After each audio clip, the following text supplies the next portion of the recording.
அமைச்சர்களாக இருக்கக்கூடிய அண்ணன் நேரண்ணன், அண்ணன் வேலண்ணன் உள்ளிட்ட பல மூத்த அமைச்சர்கள் மீதும் பல்வேறு தரப்பினர் மீதும் புகார்கள் பெறுவதில் அந்த அரசு ரொம்ப முனைப்பாக இருக்குது.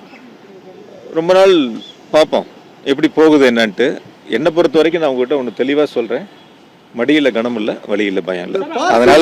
அதனால் எந்த வழக்காக இருந்தாலும் சரி, எப்படிப்பட்ட சோதனையாக இருந்தாலும் சரி, நாங்கள் நேராக நின்று தைரியமாக எதிர்கொள்வதற்கு தயாராக இருக்கோம்.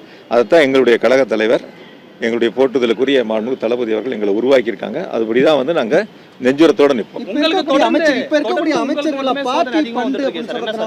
சந்திப்போம் சார், சோதனைகள் வந்து சந்திச்சு தானே ஆகணும்.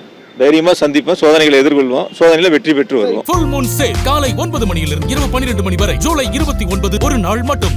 இப்போ இருக்கக்கூடிய அமைச்சர்கள் வந்து பார்ட்டி ஃபண்டு வந்து ஒரு உதவும் போணுச்சு, அதை தடுக்கத்தான் தொடர்ந்து நாங்கள் லஞ்சத்துறை மூலமாக சோதனை செய்கிறோம் அப்படின்னு ஒரு தகவல் வந்து சொல்கிறாங்க சார். இதெல்லாம் வந்து சட்டமன்றத்திலேயே பேசப்பட்டு எங்களுடைய எதிர்க்கட்சி தலைவர் மிக தெளிவாக அதற்கான விளக்கங்களையும் கேட்டிருக்காங்க. இது பொதுவெளியில் அவங்க பேசுறது, பொதுக்கூட்டத்தில் பேசுறது, அவங்களுடைய சமூக வலைத்தளத்தில் பதிவிடுறதெல்லாம் கேள்வி கேட்டு நம்ம அதுக்கு பதில் சொல்ல வேண்டிய அவசியம் கிடையாது. அதனால் இன்றைக்கி நடந்திருக்கக்கூடிய சோதனைகளை பொறுத்த வரைக்கும் நான் வந்து எங்களுடைய வழக்கறிஞரோட பேசி அடுத்த கட்ட என்ன நடவடிக்கை எடுக்க போகிறோங்கிறத நாங்கள் செய்ய போகிறோம்.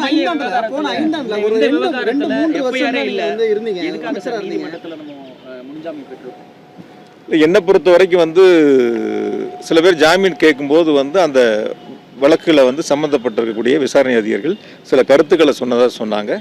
அது இல்லாமல் வந்து தேடி வந்ததுனால எனக்கு வீட்டில் சம்மன் கொடுத்தாங்க இல்லையா, அதனால் அந்த சம்மன் அடிப்படையில் வந்து தான் நான் போய் முன்ஜாமீன் கேட்டு வாங்கினேன்.